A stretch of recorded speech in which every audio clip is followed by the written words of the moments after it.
Tailand poytaxti Bangkokdagi barlardan birida sodir bo'lgan yong'in oqibatida kamida 27 kishi halok bo'lib, 63 kishi turli darajadagi tan jarohatlari olgan. Yong'indan keyin 22 nafar jabrlanuvchi og'ir ahvolda shifoxonaga yotqizilgan. Rasmiylarning bildirishicha, yong'in shiftdagi konditsioner tizimida yuzaga kelgan qisqa tutashuv sabab boshlangan. Alanga tez tarqalib, bino ichini qalin tutun qoplagan. Hozirda sud tibbiyoti ekspertlari va tergov organlari yong'in sabablarini hamda favqulodda chiqish yo'llarining nega berkitib qo'yilganini aniqlash bo'yicha tergov olib bormoqda.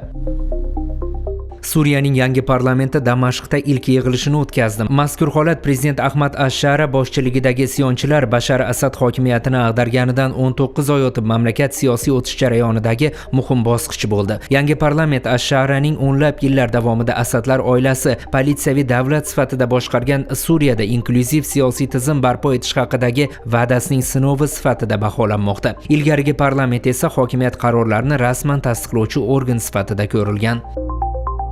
Xitoyning sharqiy qismiga yopirilgan Bavi tayfuni ortidan hukumat keng ko'lamli evakuatsiya va tabiiy ofatlarga qarshi choralarni kuchaytirdi. Chetsian provinsiyasida 2,68 million nafar kishi xavfsiz hududlarga ko'chirildi. 19 mingdan ortiq vaqtinchalik boshpana ochildi. So'nggi 24 soat ichida viloyatning qariyb 42% hududida 50 millimetrdan ortiq yog'ingarchilik kuzatilgan. Mutasaddilar kuchli yomg'irlar sabab suv toshqinlari, ko'chkilar va shaharlarni suv bosishi xavfi yuqoriligidan ogohlantirgan. Mahalliy hokimiyat tayfun quruqlikka chiqishidan avval maktab va o'quv muassasalarida darslarni to'xtatgan.